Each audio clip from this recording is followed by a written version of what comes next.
ही गोष्ट एका मुलाची आहे. तो मुलगा जात असताना एका घरामध्ये त्याला लहान कुत्र्याच्या पिल्लाचा आवाज आला. त्याने जाऊन बघितले असता त्याला एक लहान कुत्र्याचं पिल्लू दिसले. त्याला ते खूप आवडले आणि त्याने त्याला घरी घेऊन जायचा निर्णय घेतला. त्यानंतर रोज तो त्याच्यासोबत खेळत असे.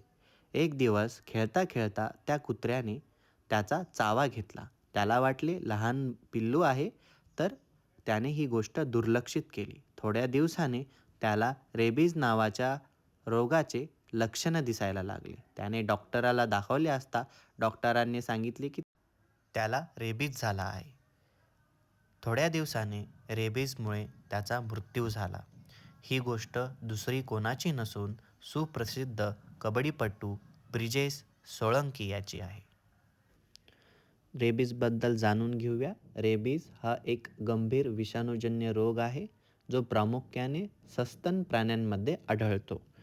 तर कोणत्या प्राण्यांमुळे रेबीज होतो? तर प्रामुख्याने जंगली प्राणी यांच्यामुळे रेबीज होतो. तर भारतामध्ये प्रामुख्याने कुत्रा चावल्यामुळे 92%, 3% माकड आणि 2% मांजर चावल्याने होतो.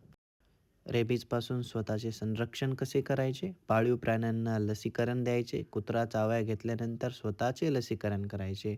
भटक्या व वन्य प्राण्यांपासून दूर राहायचे. वन्य प्राण्यांना खायला द्यायसाठी सावधता बाळगायची. त्याच्यानंतर रेबीज आणि कुत्रा चावण्यामध्ये जनजागृती करायची. कुत्रा चावल्यानंतर 15 ते 20 मिनटं पाण्याखाली साबणाने धुवून घेणे. त्याला पट्टी घट्ट न बांधणे. जखम खोल नसल्यास टाके न घालणे आणि त्वरित डॉक्टरांकडे जाऊन लसीकरण घेणे हे करावे.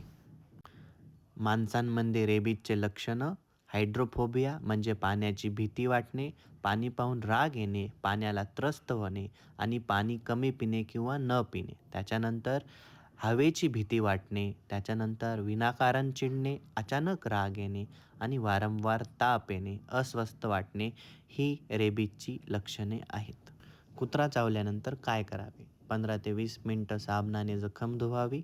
यामुळे जखमेची घाण किंवा लाळ साफ होईल. जखम साफ केल्यानंतर अँटिसेप्टिक क्रीम लावा. त्याच्यानंतर पट्टीने झाकून ठेवा. त्याला घट्ट बांधू नका आणि ताबडतोब डॉक्टरांकडे जावे. काय करू नये? जखम लहान असली तरी कुत्र्याच्या चाव्याला हलक्यात घेऊ नका.